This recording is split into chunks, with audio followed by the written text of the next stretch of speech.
नमस्कार दोस्तों, आप देख रहे हैं आपका अपना यूट्यूब चैनल। और आज हम पढ़ेंगे एनसीईआरटी के दूसरा चैप्टर। एनसीईआरटी के दूसरा चैप्टर देखेंगे। क्या देखेंगे? दूसरा चैप्टर देखेंगे। और दूसरा चैप्टर क्या है? प्राणियों में पोषण। प्राणियों में पोषण। आपने अध्याय में एक में पढ़ा है कि पादप अपना भोजन प्रकाश संश्लेषण या स्वयं बना सकते हैं, परंतु प्राणी जंतु ऐसा नहीं कर सकते हैं। प्राणी अपना भोजन प्रत्यक्ष या परोक्ष रूप से पौधे से प्राप्त करते हैं।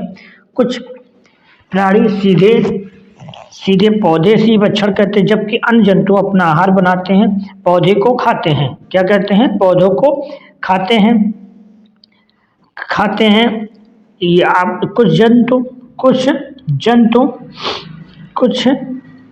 जंतु जो है पौधे जंतु दोनों को खाते हैं। याद रखिए, मानव सभी जीवों को वृद्धि करने और स्वस्थ गतिशील बनाए रखने के लिए खाद्य पदार्थों की आवश्यकता होती है।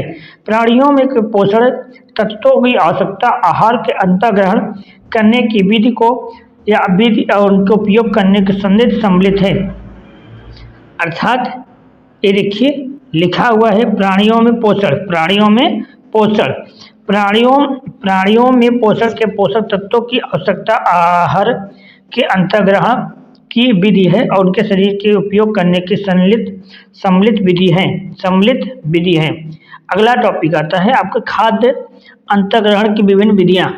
भोजन के अंतर्ग्रहण करने की विभिन्न जीवों को भिन्न होती हैं। मधुमक्खी तथा मरमर पक्षी हमीबर्ड कहते हैं। ये पौधे का मकरंद चूसते हैं। क्या करते हैं? मकरंद चूसते हैं। मधुमक्खी मकरंद चूसते हैं। और तथा मानव कुछ अन्य जंतुओं को माँ का दूध पीते हैं।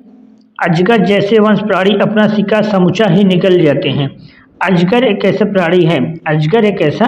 प्राणी है जो अपना शिकार को समूचा मतलब सीधे क्या कर लेता है? हल कर लो, मतलब निगल लेता है। क्या कर लेता है? निगल लेता है। आपको अद्भुत कला बात है कि स्टारफिश मछली जिसे कहते हैं तारा मछली, एक कैल्शियम कार्बोनेट और कठोर कवच वाले जंतुओं का शिकार करती हैं।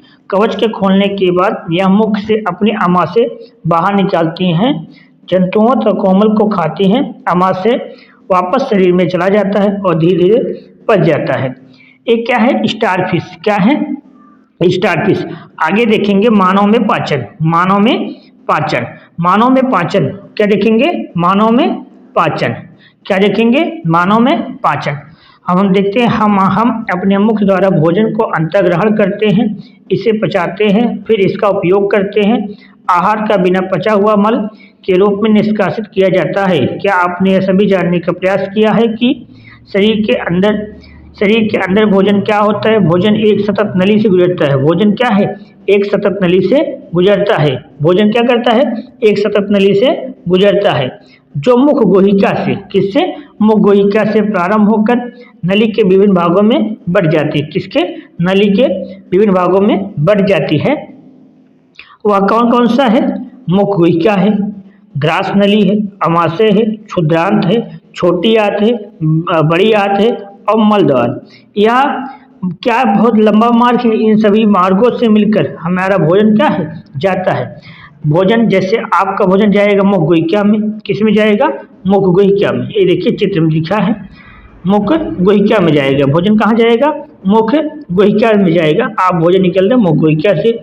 इसमें लाला ग्रंथि होते हुए या धीरे ग्रसिका से होते हुए या आमाशय में आएगा। कहाँ आएगा? आमाशय में आएगा। आमाशय होते हुए भोजन यहाँ से होते हुए आपका पित्ताशय से पित्तरस होगा और उसके बाद अग्नाशय में आएगा। अग्नाशय से भोजन जाने के बाद आपका क्षुद्रांत में आएगा, फिर बृहदांत में आएगा। किस में आएगा? बृहदांत में आ जाएगा आपका भोजन वेदांत में आने के बाद उसके बाद मलाशय से बाहर निकल जाता है। मलाशय से गुदा होते हुए बाहर निकल जाता है। यह सब प्रक्रिया जो होती है, यह सब क्या होती है? प्रक्रिया होती है और लंबे समय प्रक्रिया होती है। लगभग 3 से 4 घंटे प्रक्रिया होती है।